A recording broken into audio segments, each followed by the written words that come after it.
You're gonna do the same thing, except this time, instead of having the legs bent, you're gonna be out in an extended position. Same thing, starting on the bottom of that rib cage. Get your weight, come on, come on. Oh yeah, that's much better. So now you're working into the psoas as well. Jeez Louise.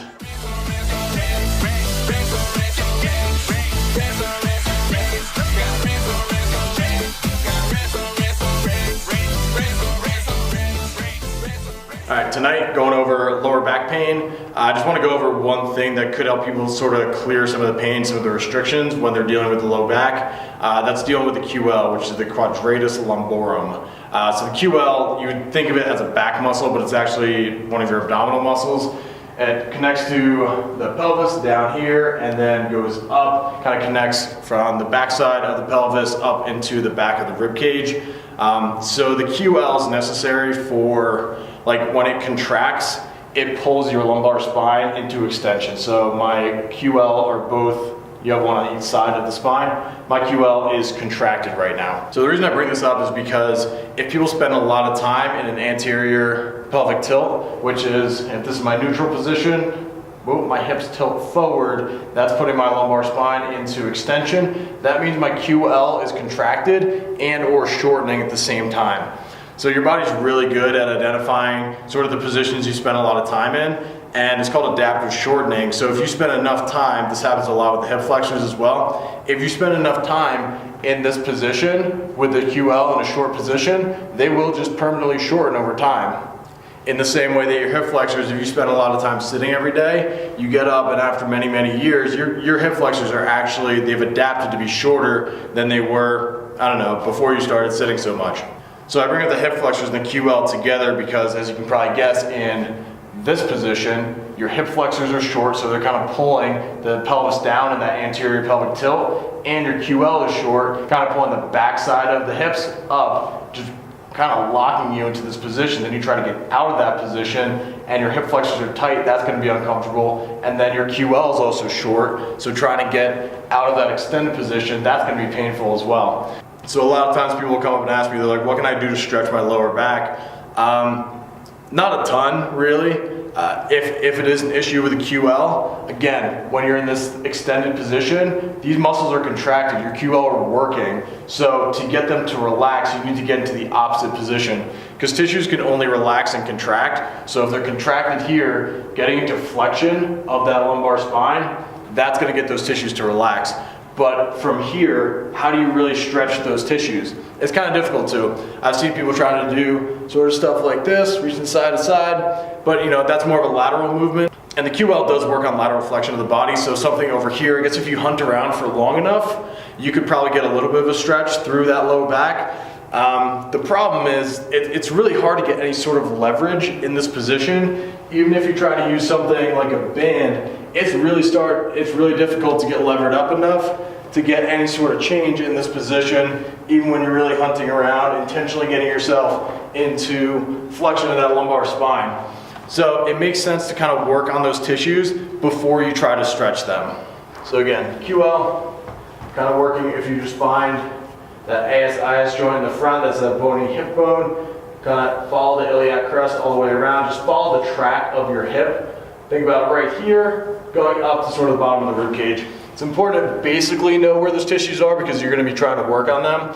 So again, when they're contracted, you're in extension of the lumbar spine. So to stretch them and kind of work on those tissues, you need to spend some time in flexion. So first thing I would do, get myself down here. Anytime you're just lying on the ground, you should have a natural arch of the lower back. Then to work yourself into flexion, try to pull those knees up and towards your chest. That should get that lower back to round, get it into flexion. At the very least, that's gonna get some relief out of those tissues so they won't be contracted the whole time. So after that minute, I'd get a lacrosse ball. I would start basically in the bottom of that rib cage, put the lacrosse ball right in there.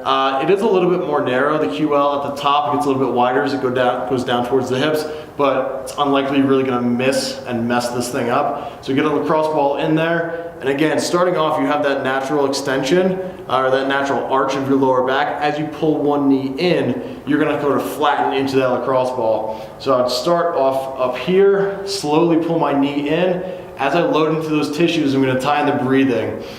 As I inhale, I try to drive myself into that ball a little bit more. Then as I exhale, I try to get myself to relax and actually sink and absorb around the ball. I would do about 30 seconds in each spot. Then I would work down to the inside, kind of towards the spine. I'd do that same thing again. Start here, pull the knee in, load into those tissues. Inhale, then as I exhale, try to let myself sink in. So I'd work sort of in what position would this be? Like an A. I'm working like an A from about here, going down towards the hip. And I'll try to hit all those spots. It might take 3 minutes on each side, depending on how much kind of pain you're in and how much pain you can take while you're working on this. So if all you have available is a lacrosse ball, that first version I just showed, that's fine. Just be consistent with it. Spend a few days in a row kind of working on those tissues and see if you feel any sort of change. If you have access to, you don't even need, so this is a D-ball, you don't even need it, you just need some sort of weight. You can use a plate, kettlebell, really whatever. You can do the same thing, except this time, instead of having the legs bent, you're gonna be out in an extended position. Same thing, start on the bottom of that rib cage, get your weight, come on, come on. Oh yeah, that's much better. So now you're working into the psoas as well. Jeez Louise. All right, so you're working into the psoas. From here, this is really just a breathing position, so I'm not intentionally gonna pull my knee up and have myself drive into that lacrosse ball. Now I'm just working with a downward force, and as I breathe, I'm kind of working in the entire system from both ends. So again, as I inhale, exhale, try to relax and let that ball sink in as much as you can, and you're getting that downward force from the ball as well. So you're kind of painting those tissues from both sides. Then roll off a little bit, find a new spot, time the breathing, just as much time down here as you can really handle. Not a lot of people are super comfortable with 35 pounds driving into their psoas, but it's up to you. This is a great position. Usually for after a workout, I wouldn't do this before a workout just because of the down regulation you get from sort of psoas smashing. But if you're dealing with some pain in the lower back and you have access to sort of these tools, not that they're super advanced, a lacrosse ball, any sort of weight to put in your stomach, spend some time down here. If you can only get your hands on a lacrosse ball, that's fine. Just work on the first version where you get that ball into the QL and then you're intentionally driving the knee up towards your chest, which is gonna flatten out the lower back into those tissues. I would work on those first, and then you can go to some of the other sort of stretches that you would think of when it comes to the QL or lower back. Any of that standing, side bending stuff. I've used this before where you kind of pull yourself across, try to round that lower back. Kind of just lock onto that leg and use it for leverage as you pull yourself down and across. That's another one you can try. But work on those tissues before you try stretching them, and initially get yourself into flexion. So again, a lot of people ask, like, what can I do to stretch my lower back? Start by getting yourself out of extension. Just let that lower back round as much as you can and spend some time there. That's the best place to start. Then work on the tissues with the lacrosse ball. Then you can work on stretching.